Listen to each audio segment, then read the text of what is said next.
Now you might be wondering, एक ऐसी nation like England अपने ही किंग के अगेंस्ट वॉर क्यों डिक्लेयर करेगी?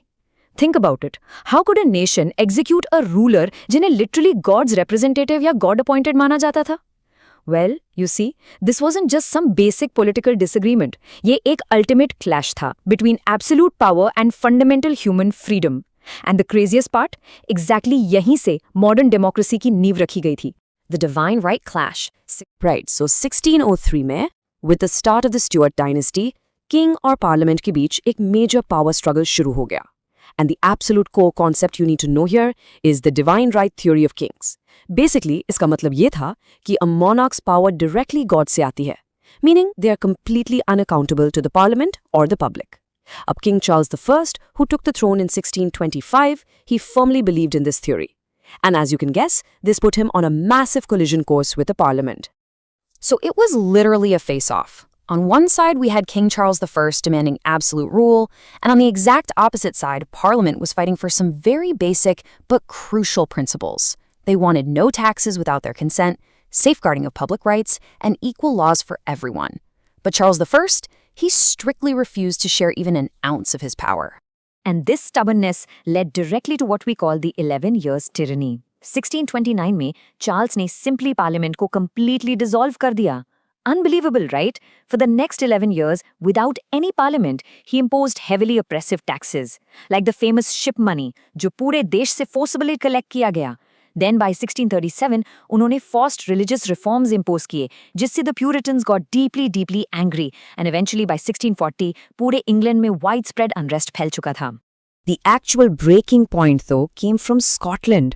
Scotland ने इन religious policies को strongly oppose किया, and they rebelled. Now Charles desperately needed war funds to fight this Scottish rebellion. तो मजबूरी में he had to call the parliament back. But parliament की condition बिल्कुल clear थी. They said, give us our rights back first. But again, Charles was so stubborn, he just dissolved the parliament again. At this point, the tension was absolutely at its peak. Which brings us to Section 2, the First English Civil War, spanning 1642 to 1646, a nation completely divided. So 1642 में ये war officially break out हुई. And it was a massive ideological battle. एक तरफ we had the royalists, जिन्हें cavaliers भी कहा जाता था. They obviously supported King Charles I, और इनके ranks में mainly nobles और Anglicans शामिल थे.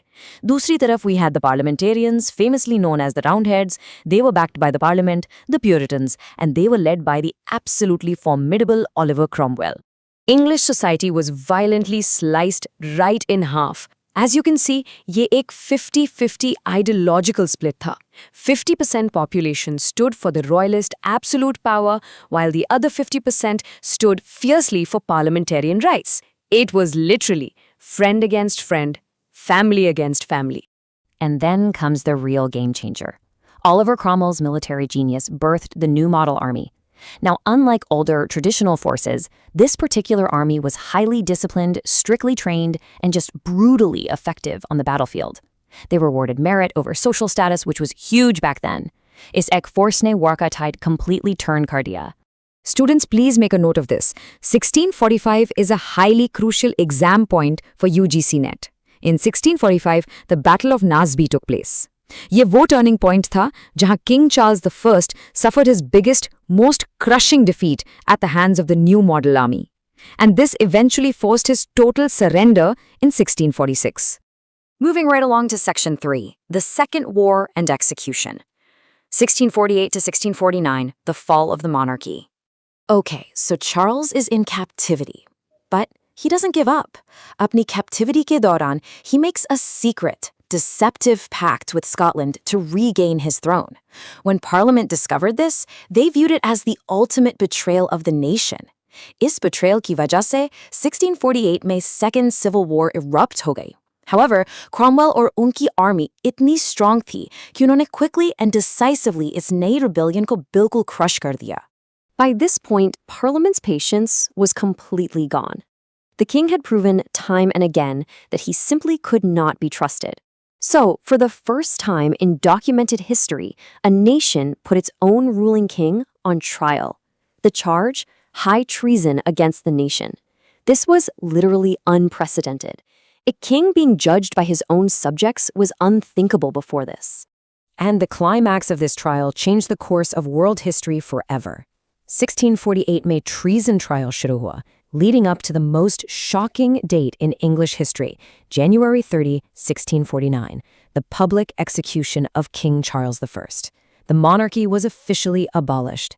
Post-1649, एक बिल्कुल नया era शुरू हुआ. The Commonwealth of England was established, and Oliver Cromwell rose up as the ultimate leader of this new republic. Let's transition to Section 4, Milton and the Commonwealth. This is the literary consequence, where our syllabus directly connects with history. As literature students, you have to realize कि यहाँ history हमारे texts को deeply shape करती है. John Milton was not just a poet writing in isolation, he was actively involved in this massive political revolution. Parliament को उनके passionate support की वजह से Oliver Cromwell ने individually Milton को एक high-ranking government position the. He was made the Latin Secretary. उनका main job था इस नए रिपब्लिक को इंटरनेशनल स्टेज पर डिफेंड करना और रिप्रेजेंट करना. Now, Milton key political writings from this era are absolutely vital for your exams. Make sure you note these down. We have the tenure of kings and magistrates, which brilliantly justified executing a tyrant. Then there's Areopagitica, his incredibly famous defense of freedom of the press, and of course, Iconoclastus. In सभी powerful text में Milton ने freedom, individual liberty और republican government की absolute necessity को heavily champion किया. And finally, Section 5, Legacy and Exam Recap. Why all of this matters for modernity and, of course, for your exams. Think about the bigger picture for a second. If this civil war had never happened, the world we live in would look very different today. This exact conflict fast-tracked modern democracy. It permanently empowered the parliament, essentially making sure king no king could ever rule with absolute power again, which initiated constitutional monarchy. Plus, without this intense political fire, Milton's greatest, most profound political works might literally never have existed. Okay, let's do a rapid-fire review of your critical exam points. The first war spans 1642 to 1646. The second war broke out in 1648. The primary leaders involved were King Charles I versus Oliver Cromwell. The ultimate deciding battle, the Battle of Naseby in 1645.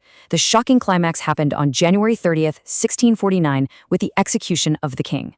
And Milton's official role? Latin Secretary. Please ensure complete retention of these exact facts for your papers. I want to leave you all with a final, thought-provoking question. Power versus freedom. You know, ये सिर्फ एक 17th century की historical लड़ाई नहीं थी. It's an eternal clash. How does this very struggle between absolute authority and democratic consent echo in our modern world today? Whenever you're reading Milton's works from now on, I want you to keep this exact struggle at the back of your mind. It changes everything. Thank you so much for joining today's explainer, and as always, keep learning.